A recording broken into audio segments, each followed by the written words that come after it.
When most of us think about the best games on the Sega Genesis, we conjure up images of Contra, Shinobi, Castlevania, Streets of Rage, and Phantasy Star. These titles looked and sounded great, mainly because of the talented people that developed them, but also partially because the cartridges they came on were larger than most of what we had seen the previous generation. That extra space allowed for content like more sound effects, better animation, larger stages, and far more variety in all other areas of the presentation. It didn't guarantee a great game, of course, but it did give developers more freedom to create games far more complex than the generation before. But what about the 16-bit titles that came on tiny cartridges no larger than a megabit or two? Did they suffer immeasurably to the point where they are easily dismissed today? That's the subject of the video you are about to see. I go over some of the smallest Genesis cartridges and give you an idea of what you can expect.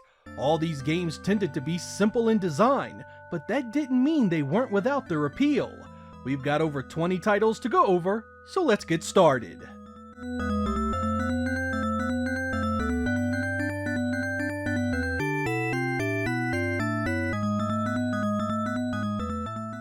The 1991 release of Art Alive starts off the list with a whimper. This was a single megabit and it shows in every way. The gem's music has no variety, the art assets are simple and not particularly well animated. That leaves the base game of creating your own images, which is just simple coloring tools to draw with. But the real kicker here is that Sega charged $40 for this at its release, and did not include a battery backup to save your work. So not only was it overpriced for a tiny cartridge with limited content, but it didn't even provide a way for you to keep what you had created. The developers even had a hell of a laugh in the instruction manual, advising you to use a VCR to tape your creations. Sometimes you have to wonder just what the hell Sega was thinking with this crap. Even Nintendo had the good sense to give you a save option in Mario Paint. This was an embarrassing release that offers little beyond a moment's curiosity.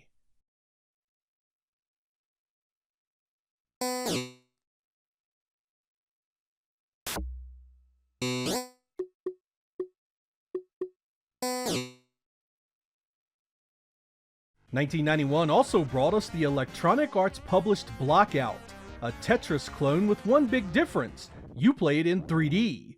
This looks down on the play grid from above and you must complete floors in order to score. Like Tetris, things get fast and you die when the blocks reach the top of the screen.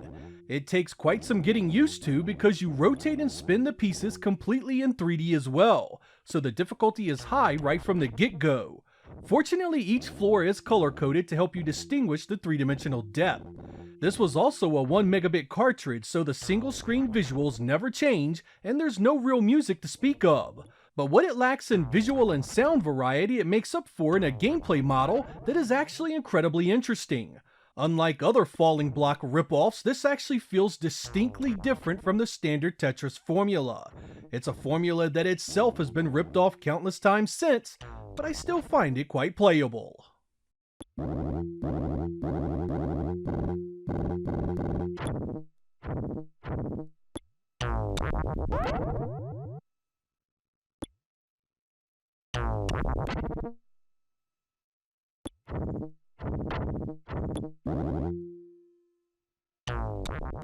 And speaking of falling block puzzle games, Sega's Columns makes the list itself, coming in at just a single megabit. Released in 1990 and originally part of Sega's download service in Japan, it's one of the most recognizable properties on the platform. This one really doesn't need an explanation. If you are a Genesis fan, you are well aware of its gameplay. Match the same jewels together in pairs of 3 to get rid of them. The best mode here is Flash Columns, where you must break the flashing gem that is buried under a mountain of regular gems. While the single-screen visuals are quite tame and never really change, there are some nice music selections here that sound great. There's not a lot to this one content-wise, but if you like puzzle action, you can do a lot worse.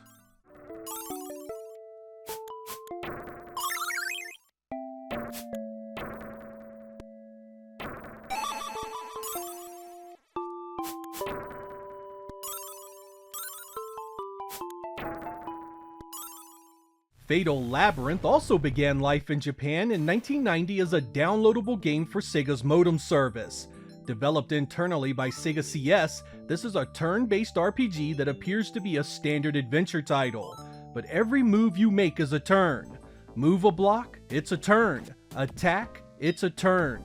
And you need to keep that in mind when you play it because this is not a Zelda clone despite its initial appearance. The Castle of Doom has appeared and you have volunteered to save the day. The cool thing is that the floors and the items reset every time you play it.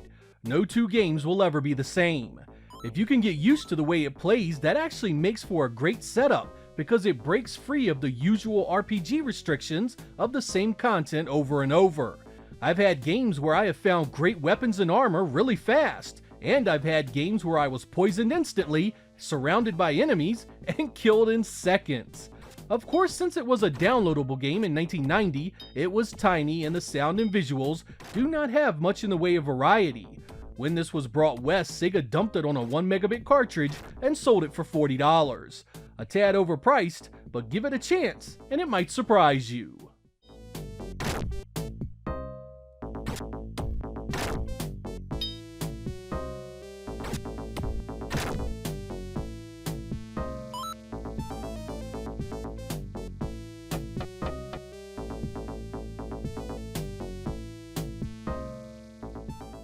Wrapping up our games that came from Sega's Japanese download service, we have 1991's Flicky, a port of the classic arcade title of the same name. Your job is to rescue little birds from cats trying to eat them. Collect them and get them to the exit as quickly as possible. While the screen appears to scroll, it actually just wraps around itself, which adds to the challenge because the enemies are always a step away from killing you. Like the other downloadable titles here, the visuals are super simple in both variety and animation. There's pretty much just one song that plays during the action, and there's no story to speak of. You do get some bonus stages to help, but this one is either going to appeal to you for its simplicity, or it's going to drive you away because of it. Sega also brought this west on a physical 1 megabit cartridge and charged $40 for it. Grossly overpriced, but still a fun one that follows the arcade original quite closely.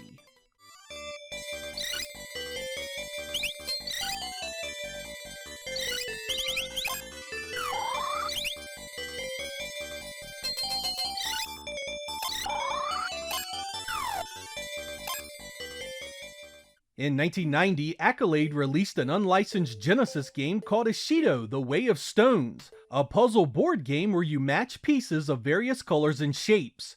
What initially appears to be incredibly simple winds up being very difficult. You need a strategy to win here because you can only match the same colors and shapes or a mixture of the two to one another. This makes matching 3 and 4 tiles extremely challenging. I've dumped hours into this and still regularly fail before completing a board. There is some variety in the play areas and colors, but overall this is quite tame when it comes to visuals and sound. The 1 megabit cartridge also happens to be one of the most notorious games on the Genesis because it fails the TMSS security on later releases of the console. That means it's utterly useless to most Genesis owners. I recommend you try this out via emulation or a flash device if you're not a collector, but whichever way you decide to go, at least give it a shot. It doesn't look it, but there's hours of challenge here to enjoy.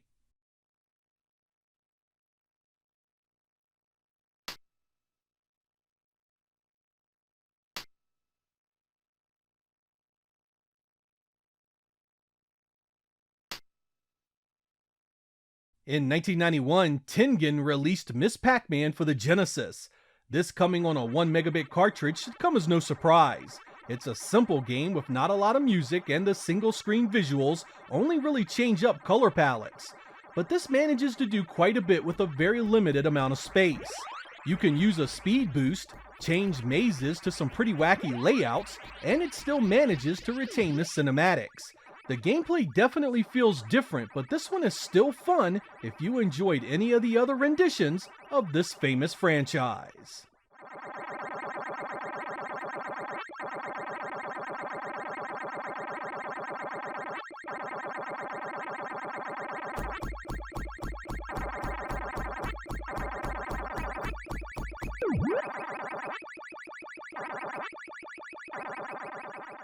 The first time I saw Shove It for the Genesis, I thought that it had to be a mistake.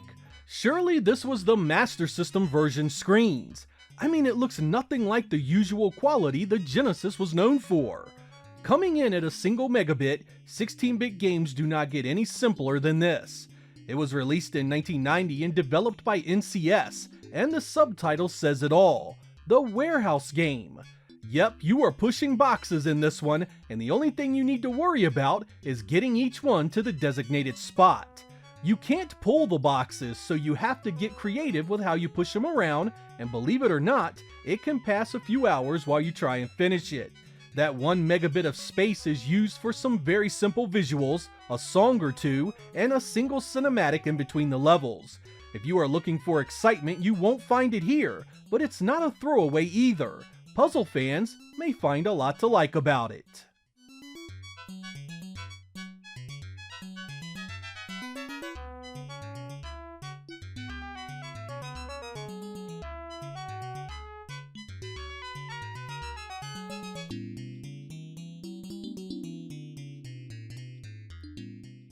Alex Kidd in the Enchanted Castle was a 2 megabit budget title on the Genesis when it was released in 1990, developed internally by Sega themselves. Now, I have covered this a number of times on my channel and trashed it every single time. I do not like it, period.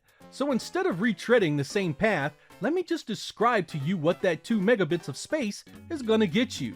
You'll get gameplay that makes 8-bit games look advanced mechanically.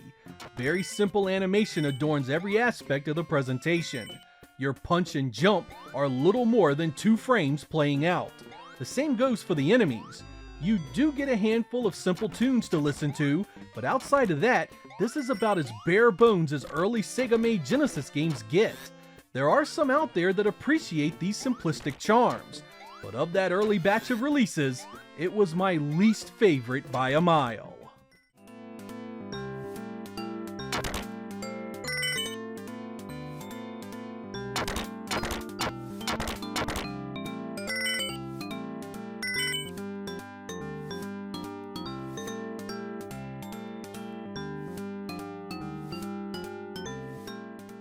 The fact that the 2 megabit hard driving exists on the Genesis at all is rather impressive.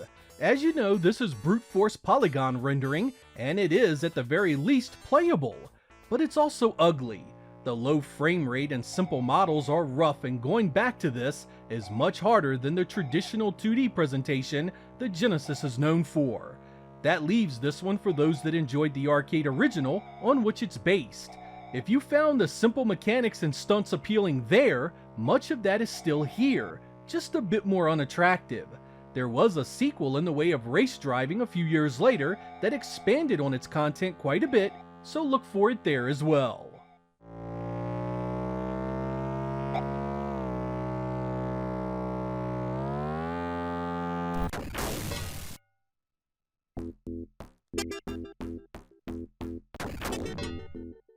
Do you remember RC Pro-Am on the NES? Well, in 1992, the Genesis got sort of a remake of that game called Championship Pro-Am. For the most part, it looks and plays the same, which doesn't say much in the favor of the 16-bit version. The 2 megabit cartridge that it came on didn't really have much in the way of enhancements. It's still one player, the tracks are super simple in design and short on details, and there's hardly any music to speak of outside of the title screen. But I must admit, despite the 8-bit level presentation, it actually doesn't play bad at all. You still can upgrade your ride, there's still weapons to slow down your foes, and it moves along at a brisk pace. If you can get past the lack of variety in the sound and visuals, this is still a fun one. I wish they had added a split screen option though, because this would have been infinitely more fun with 2 players.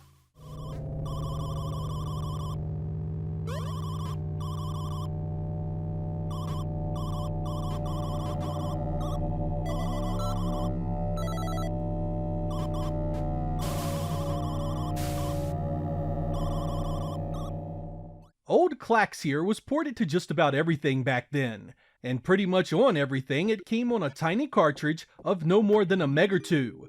On the Genesis, you get a 2 megabit extravaganza of single screen puzzle action. And it's a strange one. A conveyor belt brings you different colored bricks that you must match up by catching and releasing on the play area below. As they come faster, the challenge ramps up quite a bit. Since this relies on the same visuals for the entire game, I'm not really sure what the heck the 2 megabit cartridge was used for. There's not much music to speak of, so not much space is used there. Regardless, this has its moments and can be rather entertaining. Just don't go expecting any change in the ho-hum presentation.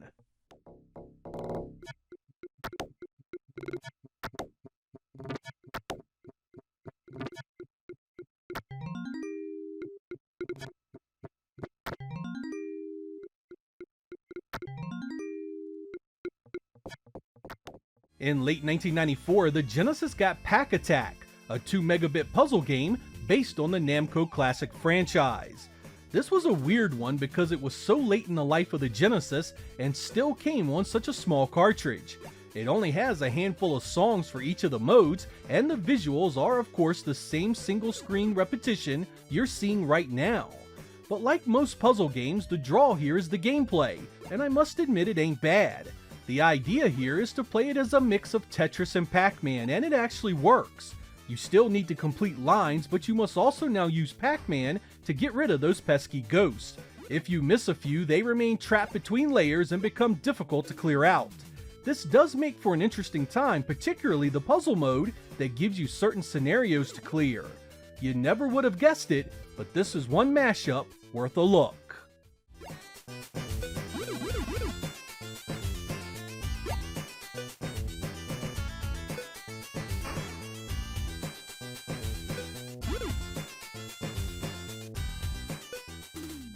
In 1991, we got perhaps the strangest of the Pac-Man entries, Pac-Mania.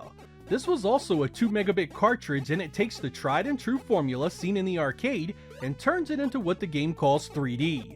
And it works. Because the play area that is on the screen is much more zoomed in, the entire thing scrolls both horizontally and vertically.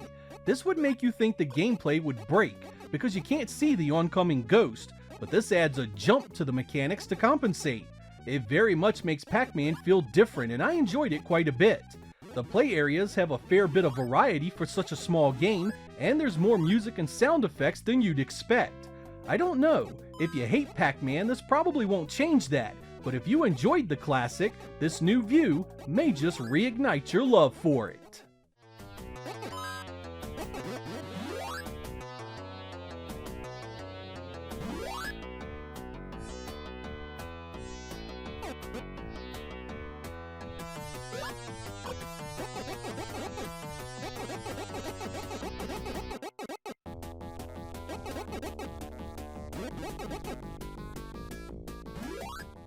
In 1989, Sega took its Rambo license and released Part 3 for the Genesis, an overhead run-and-gun they developed in-house. This was a personal favorite of mine early in the life of the console, and I put many a night into it for months. It was one of the smaller games from Sega, coming in at just 2 megabits, and playing it today you can see why. Stage details are simple color patterns used over and over, and you are basically killing the same few enemies time and time again. Rambo's animation is simple, and nothing really moves more than a few frames in the environment. In fact, the most impressive part of this one is the third-person boss fights, which come with lots of layers in a much larger version of Rambo. The base game is just running around mazes looking for an objective. You have a knife, bombs, and arrows to defend yourself, and your gun has unlimited ammunition. This one has aged hard in the years since, because there are a number of better running guns on the platform, but in 1989, it was just what I needed for my brand new 16-bit powerhouse.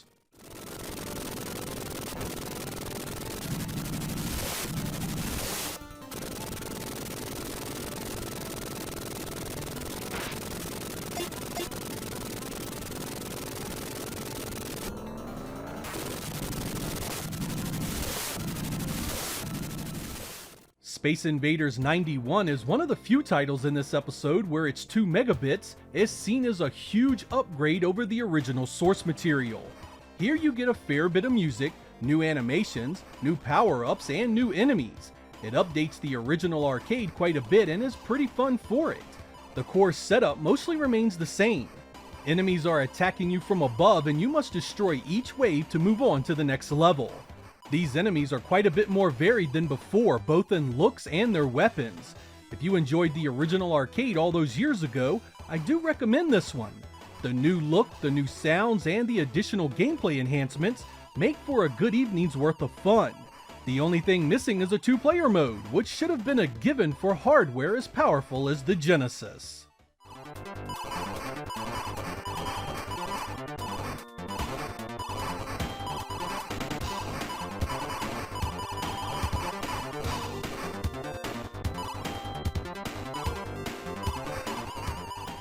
In 1991, Super Volleyball got a release courtesy of Video System, a 2-player port of the arcade version of the same name.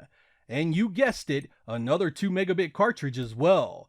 This is not an easy game to get into. The gameplay takes quite a bit of trial and error to figure out, and boy is it simple when it comes to presentation. Players look the same, just different colors. Arenas look the same, there's just a few musical selections. It's pretty bare bones all the way around, except for the animations. It's here that the most care was put into what you see on screen. Most will balk at its unintuitive gameplay, but it can be fun if you have the time to learn it. Grab a second player and learn it together. Getting crushed by the computer at the start is no fun at all, and it's much more tolerable to play with a friend.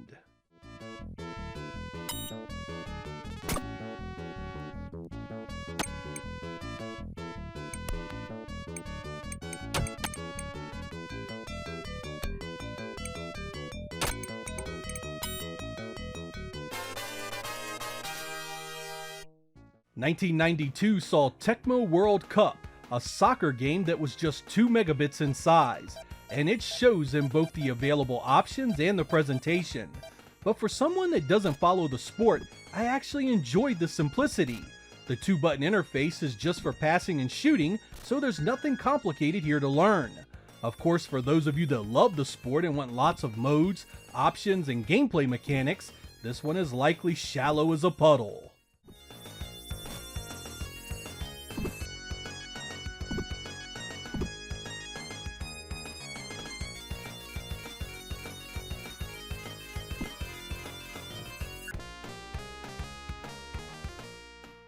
Trampoline Terror. Boy did I hate this 2 megabit 1990 release with a passion. The playfield is lined with switches that must be walked over to destroy. Find them all to clear the stage. The trampoline part comes with red, green, blue, and yellow squares you can jump on for a boost, but they will eventually break. There's also tiles that disappear and teleport you.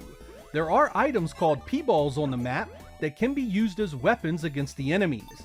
It's pretty simple as far as graphics and sound, but the gameplay does grow on you. It progressively becomes more challenging, and the strategy needed becomes quite involved. What started out as a "what the hell is this" moment evolved into an appreciation for this action puzzler, and I recommend you take it for a spin yourself.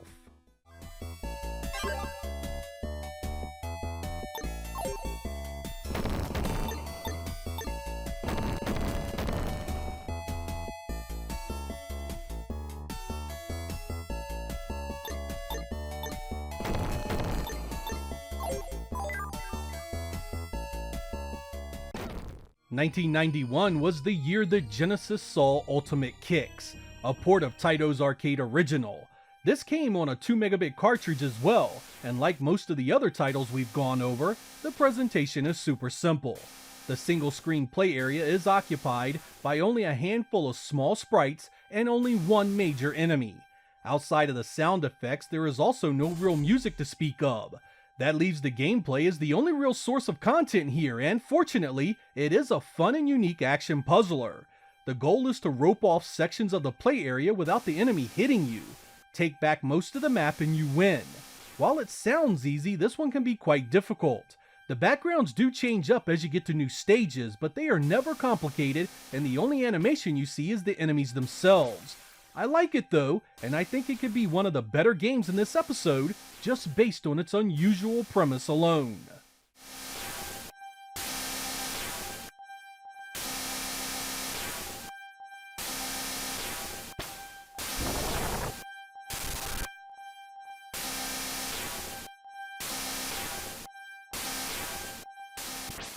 The first soccer game I ever played on the Genesis was World Championship Soccer, released in 1989 by Sega themselves.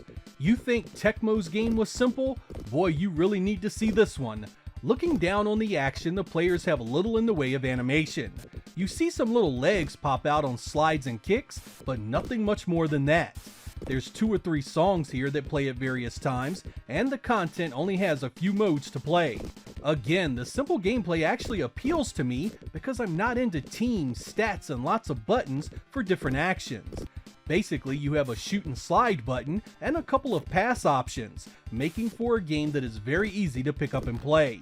This was one of the budget releases when the Genesis launched, and while much better games would come along to represent the sport, I still kinda liked it.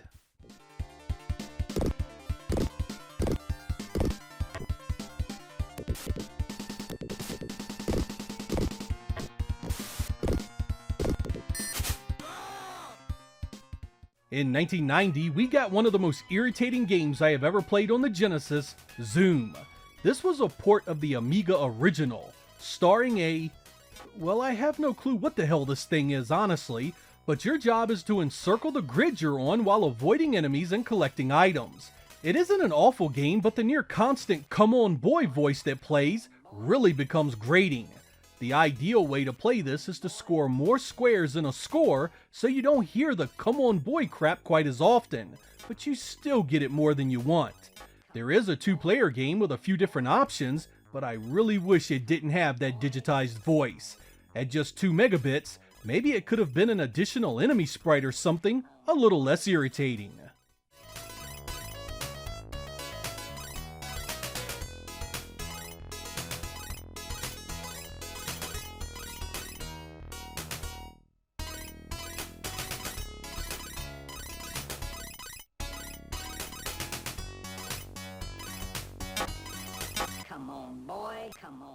Tetris on the Japanese Mega Drive was to be released in April of 1989, but never made it to retail. Sega cancelled it at the last minute after learning they did not have the rights to release a home version, leading to one of the rarest titles on the platform. This version of Tetris came on a 2 megabit cartridge and is one of the simpler versions of the game in terms of options. It was based on Sega's System 16 arcade version released the previous year, and has a normal and trial mode, plus 2-player options for each. Visually, the backgrounds are nothing special, the blocks are simple, and the music only has a few entries. It's a curiosity for those looking for unreleased games, but there are far better versions of Tetris out there.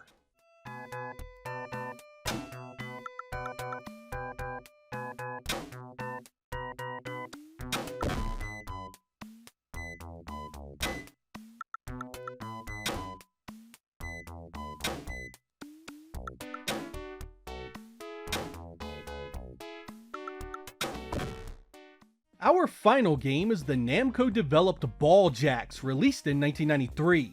This one was never released in the United States, so I didn't play it until much later.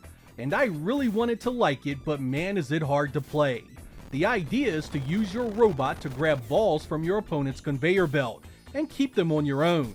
You control the robot's arms individually and can play both offense and defense. Grab the balls or stop the other guy from getting yours. It sounds simple, but you can be hit and damaged, forcing you to repair your robot and wasting valuable time. Visually, this is a very simple game. Play areas change little between the stages, and most of the assets are static as well. Most of its 2 megabits seem to be used for sound effects and music, of which there is quite a bit of. This one is better with 2 players, so I advise grabbing someone to play with to get the most out of it. Playing it alone leads to frustration more often than not.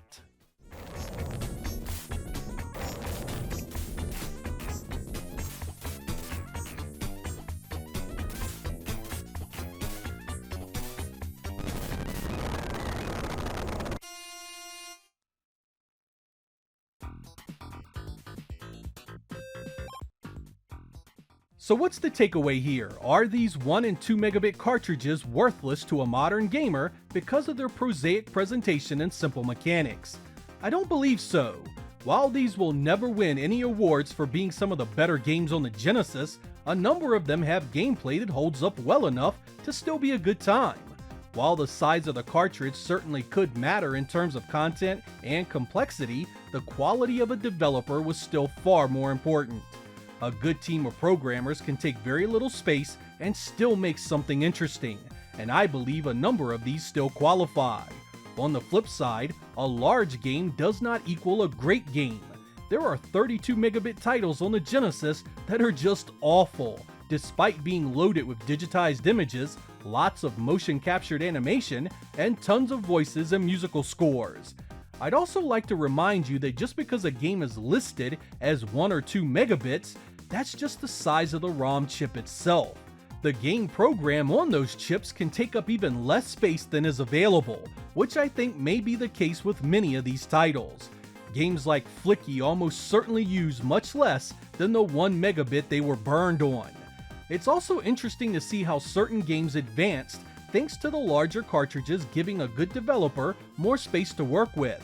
Just look at the jump between games like Streets of Rage 1 and 2, Phantasy Star 3 and 4, and the progression of the Mortal Kombat series. Larger cartridges wasn't an ironclad guarantee of greatness, but in the right hands, it could definitely make a world of difference. I'm Sega Lord X. Thank you guys for watching, and I will catch you next time.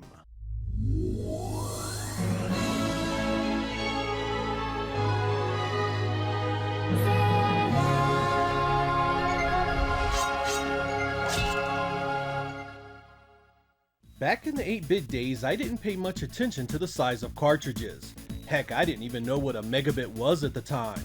I gleefully played my NES completely oblivious to what was actually going on inside the cartridge itself. It really wasn't until I saw Sega Master System titles that I began to understand ROM sizes. Many games weren't afraid to boldly proclaim the size of the cartridge right on the box, with some even going so far as to suggest that it was the reason why it looked and sounded so good. Things quieted down when the Genesis first released, however. Unlike Master System titles, Sega's new console did not boast the size of the cartridges anywhere on the box. In fact, many early Genesis releases were actually smaller than their 8-bit cousins. The run-and-gun Rambo 3, for instance, was a tiny 2 megabits, half the size of Master System classics like Afterburner. But in late 1990, ROM sizes were thrust into the spotlight in a pretty big way. The Genesis port of Strider was advertised heavily as the first 8 mega memory game to be released on the console. Whether it was in magazine ads or on the box itself, Sega wanted you to know that the 8 megabits inside that cartridge made a heck of a difference on how it looked and sounded.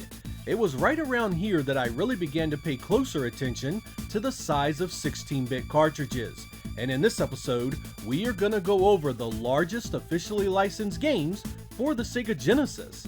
So sit back, relax, and get ready for Mega Power, the largest Sega Genesis games.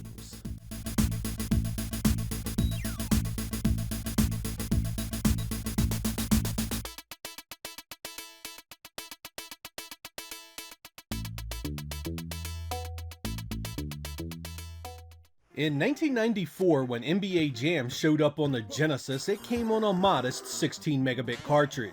While it played great, the audio-visual presentation really took a hit. The music was tame and the announcer was nowhere near as animated or as busy in the arcade original. When College Slam released 2 years later, it came in at a whopping 32 megabits, twice the size of the first. So what exactly did all that extra space get us? Well, the announcer says more and the voice work is quite decent. You also get a ton of college teams, more than 40 to choose from, and you get some familiar fight tunes during the game. There are also 5 players per team to pick from, meaning there are over 200 choices here. Unfortunately, little of that extra space was actually used for anything visually. Side by side, it does not blow away the original in the slightest. Sprite size, detail, animation, it all remains extremely similar. The larger cart here seems to be mostly used for extra sound effects, music, teams, and players. I can't knock the appeal, however. If you are a huge college basketball fan, this may have been quite exciting to see, But as far as technology goes, it was a rather tame addition to Acclaim's sports lineup.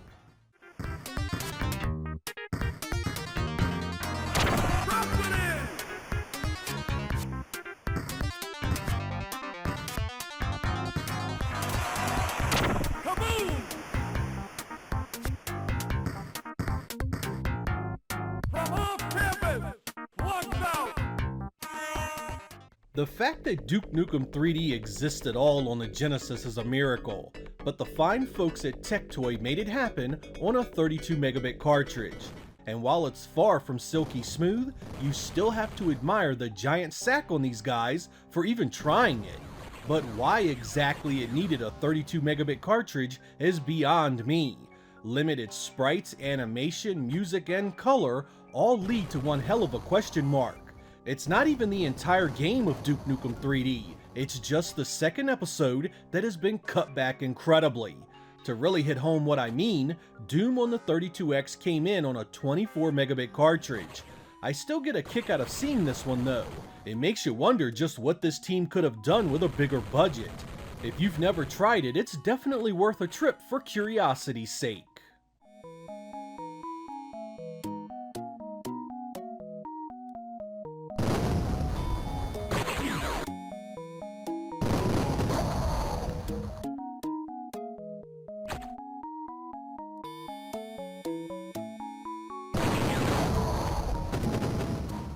You only need to see Frank Thomas' Big Hurt Baseball for about 3 seconds to know why Acclaim needed a 32 megabit cartridge for this.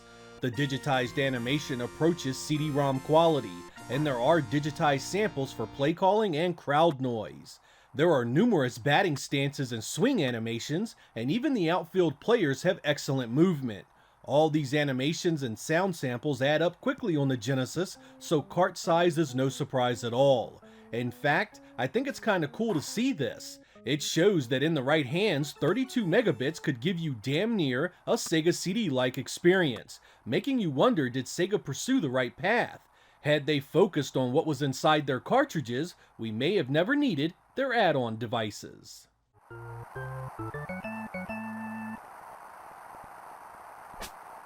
Strike one!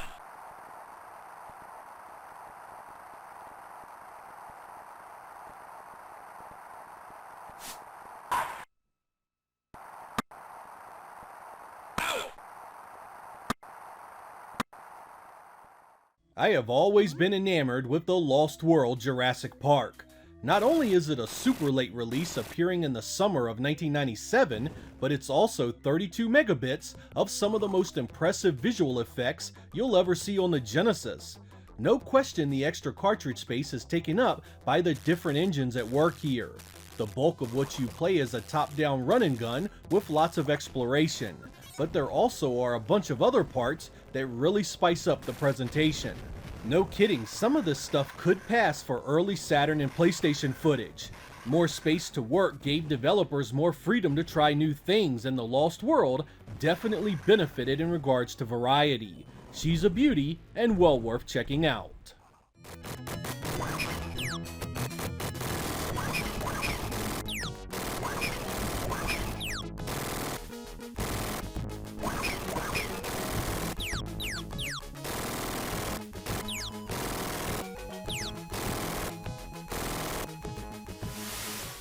While the gameplay of the first two Mortal Kombat games on the Genesis was quite good, there is no question that they took major hits when it came to presentation.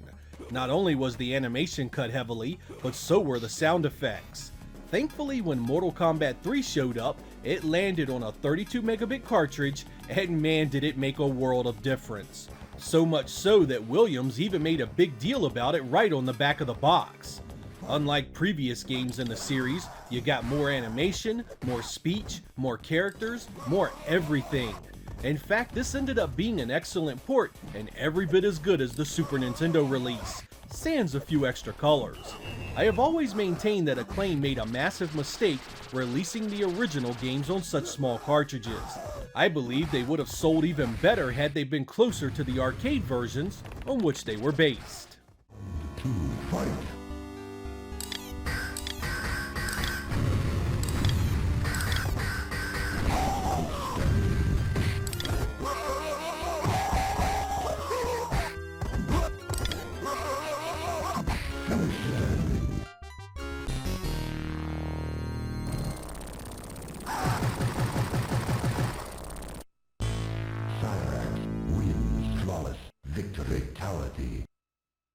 Acclaim is back again with another 32 megabit sports entry, NFL Quarterback Club 96.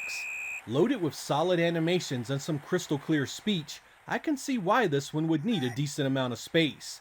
There's a simulation mode that creates 50 different historical situations where you have to determine the outcome. It has a massive playbook of over 800 plays, and of course all the NFL teams of the era and their starting quarterbacks. Funnily enough, this is even larger than the 32X version, despite being quite similar in content. But let's be real here. The Madden series on the Genesis was never larger than 16 megabits, half the size of this release, while containing much of the same content. In fact, later entries into the Madden franchise had quite a bit of digitized speech themselves, making you wonder why this needed to be so large. With no digitized or pre-rendered animation, it's a head-scratcher.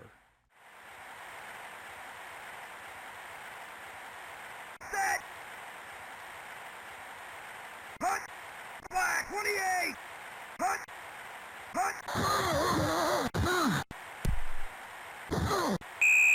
First down! I loved releases like Pocahontas. Dropped in 1996 to coincide with the Disney movie on which it's based, the art and animation really showed off what a larger cartridge could add. This is another 32 megabit release, and it's clear from the moment you take control why it needed to be that large. Every sprite is superbly animated. I mean, look at that. It's like watching an actual Disney film, it's so well done. While clearly aimed at kids, this one had some fun puzzle elements as well as some stealth gameplay that had you sneaking around enemies to avoid detection. You control both Pocahontas and her animal friends around some truly breathtaking environments. It's a beauty that really took advantage of the extra cartridge size.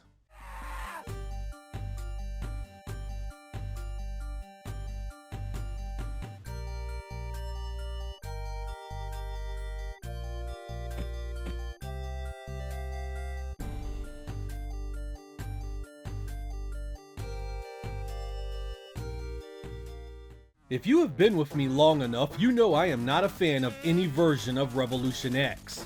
When it was released on the Genesis in late 1995, it lost what little appeal it originally had. The 32 megabit cartridge was still way too small to do the digitized assets of the arcade version any justice at all, not to mention the complete loss of the sprite scaling engine that powered it. Unlike other gun games that were actually good, it was built on you taking mandatory damage so it could keep eating your quarters, making the home ports absolute atrocities in regards to gameplay. And the sad thing is that even with all that extra space, it still looks and sounds like someone took a big crap on my screen, spread it around, and set it to some really bad renditions of Aerosmith's music. It's a bad game. No wait, it's a terrible game that never should have been done on Sega's 16-bit machine.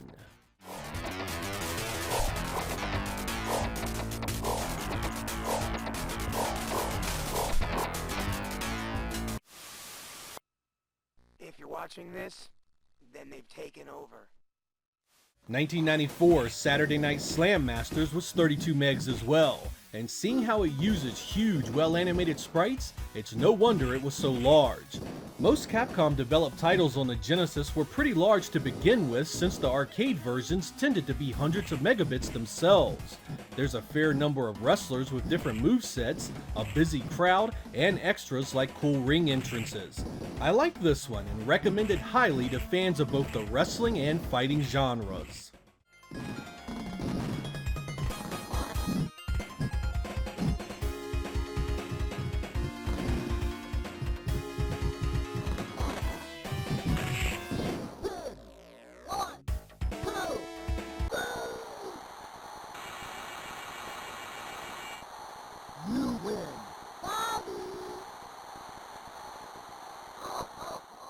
While I always found the Saturn version of Sonic 3D Blast a bit lacking, the Genesis version was something else entirely. The 32 megabits in this one were used for things like the opening animation, pre-rendered sprites and backgrounds, and of course the large selection of stages and a very decent soundtrack. This came out in late 1996, so the cartridge size is nothing unusual among Genesis releases at the time. I think it was a good use here, and while this will never displace any of the original games, it was a solid send-off for 16-bit Sonic.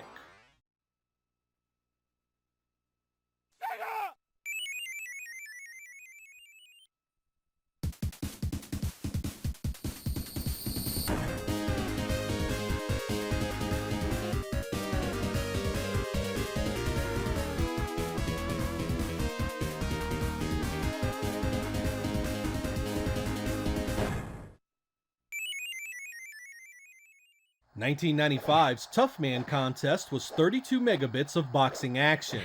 This was no doubt as large as it was thanks to the huge fighters, their animation, and a ton of digitized voice work. Electronic Arts did not do many Genesis games of this size, and I'm actually surprised they chose this one considering how popular their other series were at the time. Nice touches in the backgrounds added to the presentation. I've always been terrible at this game, but Punch-Out fans may want to take a look.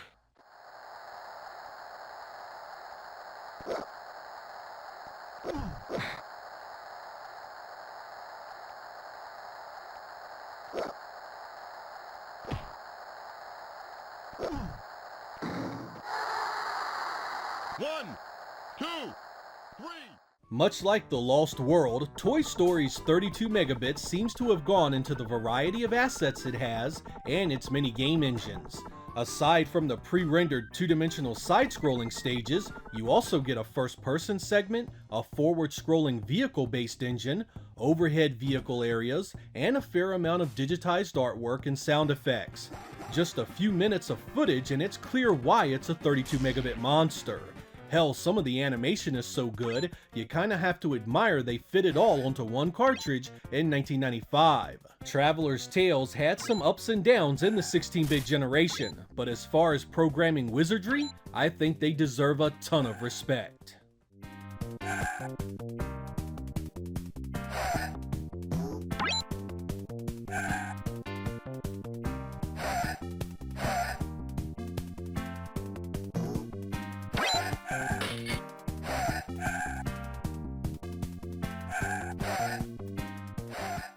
Electronic Arts had two baseball games use 32 megabit carts. Triple Play 96 and Triple Play Gold had oodles of cool animations and jingles during the game that really set it apart. There's a bunch of digitized speech as well. Aside from Sega's own World Series baseball line, this is one of the better games for the sport on the Genesis. Its only real weakness was some choppy outfield movement and the ridiculous tobacco spitting sound effects that you constantly heard in the background. Outside of that, the hand-drawn batters, the base runners, and all the little touches around the stadium made it a top-notch product.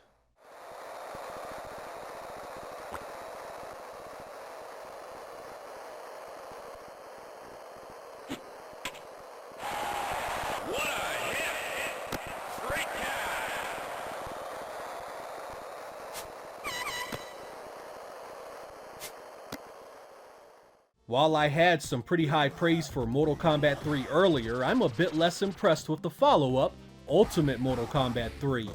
It too has 32 megabits of ROM inside the cartridge, but had loads more to store. This actually resulted in things being cut out of this version. You lose stages, animalities, mercies, sound effects, and Shiva entirely. Don't get me wrong, it's still a good game and what is there is very well done for a machine that was 8 years old at the time. But I cannot help but feel this should have been 40 megabits to tie up all the loose ends. It could have been the definitive 16-bit version of this game. It just goes to show you that even with the largest of cartridges, arcade ports almost always had their work cut out for them.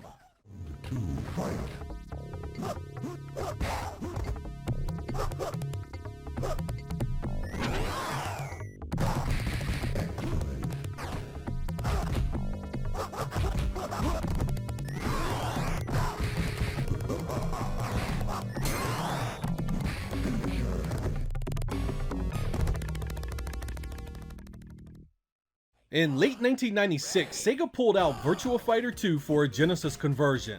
This two-dimensional D-make was 32 megabits of completely unnecessary development. I really do appreciate what was attempted here, and had it been done a year earlier, it may have meant something. But this was a year after the Saturn version was released, and 32-bit consoles were well on their way to dominating the market. It's got plenty of speech, some of the music isn't bad, and the gameplay actually has most of the moves from the arcade original. That's impressive in the grand scheme of things, but I would have much rather have seen a Virtua Fighter 1 port using the SVP chip. Fight 1, ready, go!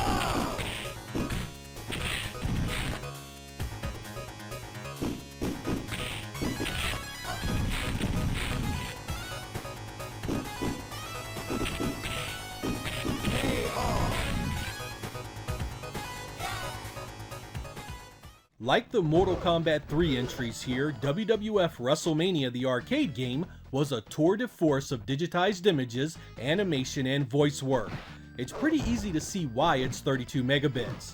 Vince McMahon calls much of the commentary, and you get things like theme songs and exaggerated animation when wrestlers deal out damage.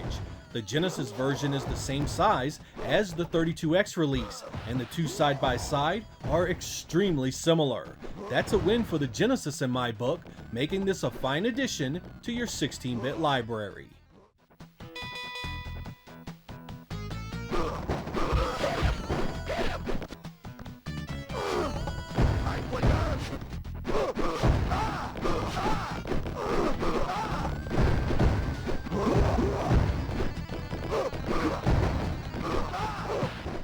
While the larger sized cartridges are often associated with more animation and advanced rendering techniques, it didn't always mean a good game.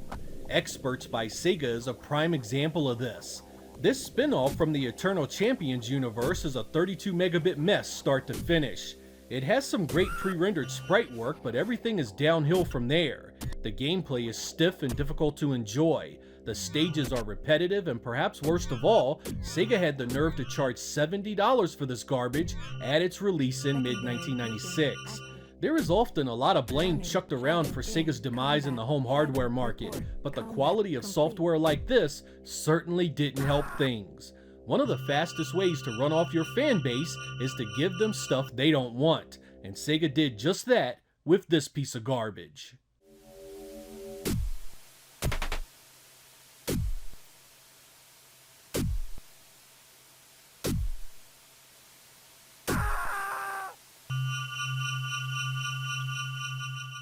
The largest officially licensed and commercially released cartridge for the Genesis was 1994's Super Street Fighter II: The New Challengers by Capcom. It was a whopping 40 megabits of ROM, and was actually larger than a few early Neo Geo titles. Most of you know this one pretty well. It introduced new artwork, sound effects, and 4 new contestants. This was the very first time we'd see DJ, Cammy, T-Hawk, and Fei Long. The visual representation of the arcade is extremely solid, the animation was respectable, and it had all the moves found in the original coin-op. But man, did Capcom take a massive dump on the audio presentation here. The voices are bad enough, but they completely wrecked the music from Special Champion Edition, which was much smaller at 24 megabits. This was a huge disappointment in that regard. Still, it played well and at the very least gave us a good experience until the fighters started showing up on the Saturn and PlayStation. But for 40 megabits, you just can't help but feel Capcom could have done a better job. Round 1, fight!